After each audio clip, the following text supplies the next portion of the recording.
could be good for me. Lately I was feeling like I need a purpose. But when you talk to me, give me the impression that I won't scratch your surface. जैसे अपने यहाँ छोटे शहरों में सुबह सुबह लोग ताज़ा दूध लेने जाते हैं, उसी तरह जर्मनी में सुबह सुबह लोग बेकरी से ताज़ा ब्रेड लेने जाते हैं। तो ये कतार उसी की है। गुड मॉर्निंग गाइस, आज वीरवार है और जर्मनी में आज छुट्टी है, पब्लिक हॉलीडे। किस चीज़ की पब्लिक हॉलीडे है ये तो मैं नहीं जानता, क्योंकि जर्मनी में इतनी गिनी चुनी पब्लिक हॉलीडे होती हैं कि उम्मीद ही नहीं होती, तो कभी आ भी जाए तो यू विल सरप्राइज, ओह आज छुट्टी है। पब्लिक हॉलीडे की ऐश भारत में ज़्यादा है। खैर, ये जो वीडियो है ऑब्वियसली आपको पता चल ही गया होगा, मैं हाथ में सेल्फी स्टिक लेके चलते चलते बना रहा हूँ। और I hate to do this because क्योंकि जब भी मैं ये करता हूँ तो मुझे वो चाइना के पर्यटक जो हैं पूरे वर्ल्ड में जो ऐसे सेल्फी स्टिक उठा के घूमते रहते हैं, उनकी याद आ जाती है and I don't feel good about it. पर क्या करूँ अब, अजय के पास क्रू तो है नहीं कि सामने कैमरा लेके चलती रही और अजय सिर्फ बात करे। I wish. तो इसलिए चलते चलते बात कर रहे हैं। तो हाँ, ये जो वीडियो दोस्तों, ये उस तरह का वीडियो नहीं है जो मैं जनरली बनाता हूँ। मैं सोच रहा था कि मैं 3 अलग अलग कैटेगरी में अपने वीडियोज़ को डिवाइड कर सकता हूँ। एक वीडियोज़ जो आप अक्सर देखते होंगे वो है कि मैं रिसर्च करके वीडियोज़ बना रहा हूँ और उनमें वक्त लगता है, और वो मैं ज़्यादा से ज़्यादा हर हफ्ते, यहाँ थोड़ा बैठ जाता हूँ, मैं ज़्यादा से ज़्यादा हर हफ्ते एक ही वीडियो डाल सकता हूँ, क्योंकि उसमें रिसर्च चाहिए, वक्त ज़्यादा लगता है और उतना टाइम है नहीं। अल्टीमेटली अपनी जो ज़िंदगी चल रही है दोस्तों, वो तो काम से ही चल रही है, वहीं से मिलता है। यूट्यूब के भरोसे तो मैं माल न्यूट्रिशन होके मर जाऊँ क्योंकि यूट्यूब का एल्गोरिदम कमाल का है। आई रियली डोंट नो, मैं एक बिल्ली के छींकने को ज़्यादा अटेंशन मिल जाती होगी अपना वेल रिसर्च वीडियोज़ से। तो आई डोंट नो कब और कैसे उन वीडियोज़ को उनका सही दर्जा मिलेगा। तो हाँ, 3 कैटेगरी में सोच रहा था कि एक वो वीडियोज़ हैं जो मैं वीकली पोस्ट कर सकता हूँ, जिनमें काफ़ी रिसर्च लगती है। 3-3, 4-4 दिन की रिसर्च के बाद 8-10 घंटे लगते हैं उनको अलग अलग लोकेशन पे जाके शूट करने में और फिर एडिट करने में, तो वो अपन रोज़ तो नहीं कर सकते। फिर एक वीडियो में सोच रहा था कैजुअल, जो इस तरह का है जिसमें आपसे बात हो रही है, it's like calling a friend, कि हाँ मूड किया और अब बात करनी है, तो और एंडी क्या हाल है तेरे, तो ये वैसे वाला है। एक ये कैटेगरी है। तीसरी कैटेगरी जो है और जो मेरे दिल के काफ़ी करीब है और सेंसिटिव है मेरे लिए, वो है पोइट्रीज़, कविताएं। तो पिछले 1 महीने में मैंने 2 पोइट्रीज़ अपनी रिलीज़ की हैं यूट्यूब पे। दोनों ही मेरे लिए काफ़ी इम्पॉर्टेंट थी। एक तो काफ़ी स्पॉन्टेनियस इसलिए थी कि भारत में जो सडनली पिछले कुछ महीने 1.5 महीने में सिचुएशन चेंज हुई कोरोना को लेके, तो जब मैं न्यूज़ पढ़ता था आई फेल्ट पेन हियर, और मैं उस पर 2 घंटे का वीडियो भी बना सकता हूँ, पर वो इमोशंस मैं डिस्क्राइब नहीं कर सकता था। तो वो जो पोइट्री थी वो कोरोना की भारत की सिचुएशन को लेके थी, and I thought I should write it down and put it. दूसरी जो थी वो अपना घूंघट को लेके। तो मैं हरियाणा से हूँ और हरियाणा में अभी भी बहुत जगह घूंघट की प्रथा है, और मुझे even if I don't agree to it, लेकिन आपके परिवार में और लोग हैं जिनको इस चीज़ से फ़र्क पड़ता है, तो उनकी खुशी के लिए आप भी कर रहे होते हैं, तो आप बटा सा फील करते हैं। तो मुझे लगा कि यार अब कैसे समझाया जाए, तो उसके लिए मुझे लगता है पोइट्री इज़ बेस्ट मीडियम, क्योंकि वो 1.5-2 मिनट की पोइट्री में आप बहुत कुछ गहरा कह जाते हैं और कुछ आर्ग्यूमेंटेटिव लगता भी नहीं कि किसी से उस बात पे आर्ग्यू किया जाए। तो फिर मुझे लगा कि हाँ, तो पोइट्रीज़ मेरे दिल के काफ़ी करीब होती हैं जब भी मैं पोस्ट करता हूँ, तो फ्यूचर में भी वो चलता रहेगा। वो तीसरी कैटेगरी होगी। और ये अपने वाली जो और एंडी क्या हालचाल वाली, ये वाली है। आज की न्यूज़ है जो नीदरलैंड में ट्रैवल रिस्ट्रिक्शन लगा हुआ था कोरोना से वर्स्ट हिट कंट्रीज़ को लेके। 35 कंट्रीज़ थी, उसमें अपना भारत भी आता है, वो उन्होंने हटा लिया है। तो अब आप अगर नीदरलैंड घूमने आना चाहें तो आ सकते हैं। क्वारंटीन का रूल अभी भी रहेगा, ऑब्वियसली नेगेटिव टेस्ट रिपोर्ट और ये सब ध्यान तो अभी भी रखने पड़ेंगे। लेकिन अच्छी बात यह है कि नीदरलैंड ने किया है, तो कुछ टाइम बाद आई एम श्योर जर्मनी भी करेगा। जर्मनी को फूक के कदम रखने की आदत है, और उनका ये बिहेवियर बड़ा काम आया कोरोना के टाइम पे। अगर आपने मेरा ये वाला वीडियो ना देखा हो dealing with corona, India versus Germany. तो आप देखिएगा, इसमें आपको रियलाइज़ हो जाएगा कि कैसे बाकी वर्ल्ड के कंपैरिजन में जर्मनी इतना कैलकुलेटिव था and how they manage it. तो वो इंटरेस्टिंग है।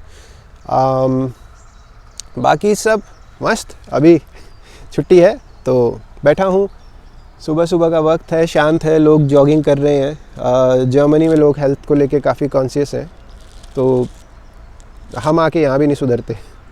कोई इक्का दुक्का पीयर प्रेशर में सुधर जाए, पर हम वैसे ही रहते हैं। पर हाँ, यहाँ लोग हेल्थ को लेके काफ़ी कॉन्शियस हैं। बाय द वे, अगर आप नए हैं इस चैनल पे तो hi, this is Ajay, nice meeting you. आप मेरे 2-4 वीडियोस देख के अगर आपको लगे कि काम का है, सब्सक्राइब भी कर सकते हैं। मैं सीधा तो नहीं कहूँगा डायरेक्ट सब्सक्राइब करें, पहले इस्तेमाल करें फिर विश्वास करें। तो हाँ, दोस्त से बात हो रही थी कि जॉब जर्मनी में अगर किसी को आना हो, जॉब देखनी हो तो क्या हो सकता है, कैसे हो सकता है। तो उसके लिए मैं सोच रहा हूँ एक अलग से वीडियो बनाया जा सकता है जिसमें डिटेल्ड इन्फॉर्मेशन हो सबके लिए। और मैं खैर आज की वीडियो में बात करना चाह रहा था कि इंडिया से अभी जर्मनी में कौन लोग आ रहे हैं, किस तरह के लोग यहाँ आ रहे हैं। क्योंकि अगर आप पिछले 4-5 साल का डेटा उठाएंगे तो आपको रियलाइज़ होगा कि इंडिया से जर्मनी में अभी बहुत लोग आ रहे हैं और अलग अलग रूट से आ रहे हैं। आप स्टूडेंट की तरह आ सकते हैं, आप जॉब लेकर यहाँ आ सकते हैं, आप जॉब सीकर वीज़ा पे आ सकते हैं और यहाँ आकर जॉब ढूंढ सकते हैं। तो अलग अलग तरह के आ रहे हैं और अच्छी बात है। लेकिन अगर मैं ऑब्ज़र्व करूँ मेरा जो इंटरेक्शन है उस बेस पे, तो मुझे लगता है कि जर्मनी में जो मोस्टली इंडिया से लोग आते हैं वो मोस्टली मिडिल क्लास से आते हैं। और इसमें कुछ ऐसा सोचने का नहीं है, कुछ सेंसिटिव फील करने का नहीं है। मिडिल क्लास, भारत का एक जो बड़ा तबका है वो मिडिल क्लास ही है। तो जर्मनी में मिडिल क्लास से भारत से लोग ज़्यादा आ रहे हैं। उसका रीज़न एक ये भी है कि जैसे स्टूडेंट्स अगर जो आते हैं वो, उनके लिए जर्मनी क्यों प्रेफरेबल ऑप्शन है। उनके लिए जर्मनी प्रेफरेबल ऑप्शन इसलिए है कि जर्मनी में जो पढ़ाई है दोस्तों वो काफ़ी सस्ती है। ट्यूशन फ़ी जो है वो है ही नहीं। तो एजुकेशन आपको यहाँ काफ़ी सस्ता मिलता है और एजुकेशन की क्वालिटी काफ़ी अच्छी है। तो और अगर एजुकेशन सस्ती है, इसके लिए कॉन्शियस कौन होता है? इसके लिए कॉन्शियस वही लोग होंगे कि जो मिडिल क्लास से हैं या जिनको पैसे को लेकर जो थोड़ा सोचना पड़ रहा है। जिनके पास पैसा है, they go to UK, Canada, US, Australia, उनके पास ऑप्शंस हैं। लेकिन अगर आप थोड़े पैसे बचाना चाहते हैं और अच्छी पढ़ाई करना चाहते हैं तो I am sure you will prefer Germany. और वो मिडिल क्लास ही वैसा सोच रहे होते हैं, तो वो लोग आ रहे हैं। उसके अलावा काफ़ी देर होगी मुझे बटन दबाए, पर अब तक सिग्नल ग्रीन हुआ नहीं है। लेकिन जर्मनी की ये बात मुझे अच्छी लगती है दोस्तों। अगर मैं आपको दिखाऊं, इस तरफ और इस तरफ कुछ नहीं है, पर फिर भी मैं इंतज़ार करूँगा। ओह, ग्रीन हो गया, दैट्स लकी। फिर भी मैं इंतज़ार करूँगा क्योंकि हर कोई करता है और ये आपको यहाँ आके अच्छा लगता है। मतलब जो डिसिप्लिन लोग हैं उनको जर्मनी बड़ा पसंद आने वाला है और ये अच्छी बात है। आप रिस्पेक्ट करते हैं रूल्स की तो आपकी ज़िंदगी आसान हो जाती है, जिसमें जर्मन्स आई वुड से कि काफ़ी तसल्ली से वो ये ध्यान रखते हैं कि हाँ, रूल्स की रिस्पेक्ट होनी चाहिए। तो सबकी लाइफ इजी हो जाती है। जर्मनी में आप ड्राइविंग सीखते हैं तब आपको रियलाइज़ हो जाएगा कि एक बार रूल्स फॉलो करना सीख जाओ तो आंख बंद करके भी चलो तो फिर रिस्क है नहीं।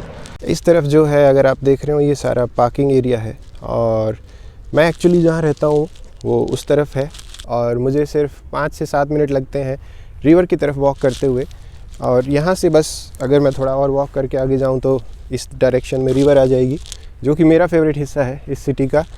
और ये जो बड़ा सा पार्किंग एरिया आप देख रहे हैं, ये इसलिए है कि वीकेंड पे, छुट्टी वाले दिन बहुत लोग यहाँ आते हैं सिटी से गाड़ियाँ लेकर और यहाँ गाड़ियाँ पार्क करके then they do picnic, they chill around here.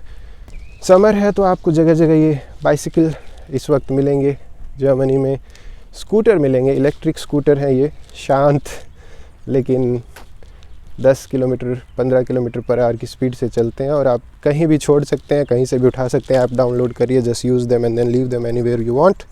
So yes, this is also convenient जब आप जल्दी में हैं और आपको कुछ मिल ना रहा हो।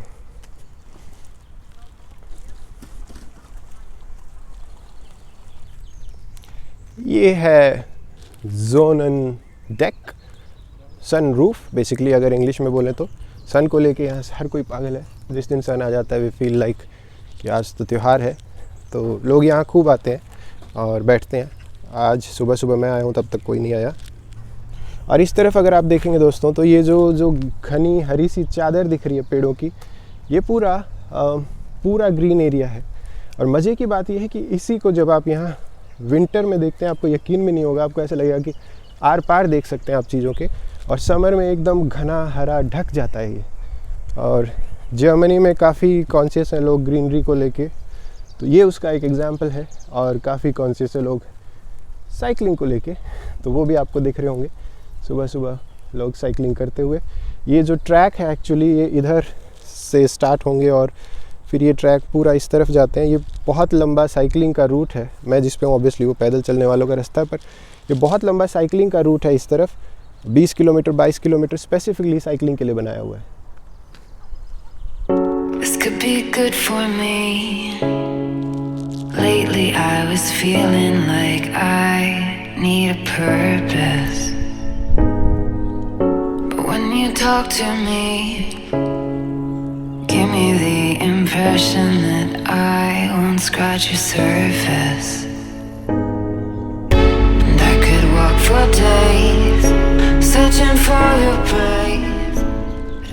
अगर आप इंडिया से आ रहे हैं तो जर्मनी में आपको जो सरप्राइज़ करेगा वो है ये डॉग्स और डॉग्स को मिलने वाली फैसिलिटीज़। अगर आप देखेंगे यहाँ भी एक तो हर डॉग का मालिक है, उसका ध्यान रखने वाला कोई है। दूसरा यहाँ पर जो डॉग्स हैं उनको भी रजिस्टर कराना पड़ता है, तो मुझे पता है कि इस सिटी में कितने डॉग्स ऑलरेडी रजिस्टर्ड है।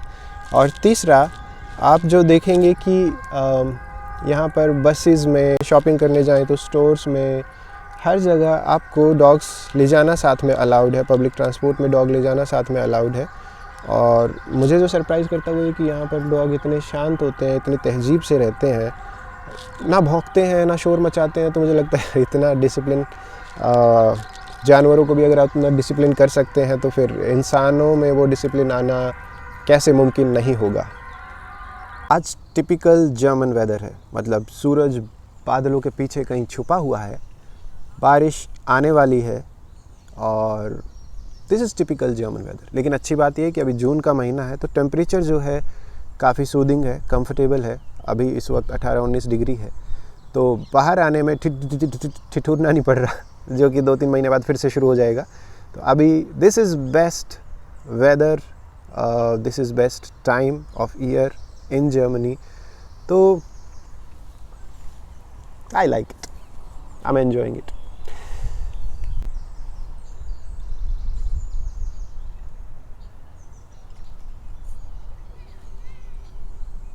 दूसरे जो भारत से आने वाले लोग हैं यहाँ काफ़ी, वो हैं मोस्टली आईटी सेक्टर से जो लोग हैं वो काफ़ी लोग आते हैं, क्योंकि प्रोजेक्ट्स होते हैं अलग अलग, उस रीज़न से लोग आते हैं। फिर डायरेक्ट आज के दिन आप जॉब भी लेकर यहाँ आ सकते हैं, तो वो भी काफ़ी लोग आते हैं।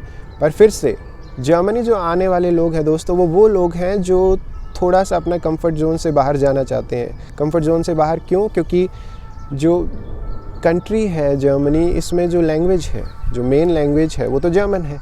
और मुझे अभी भी याद है जब मैं यहाँ आया तो दूसरे दिन जब हम सिटी ऑफिस में रजिस्ट्रेशन कराने गए, तो जब मैं गया तो वहाँ एक जेंटलमैन थे, मैं उनसे जैसे ही मिला तो I started talking English and he was like what made you think that I would speak English.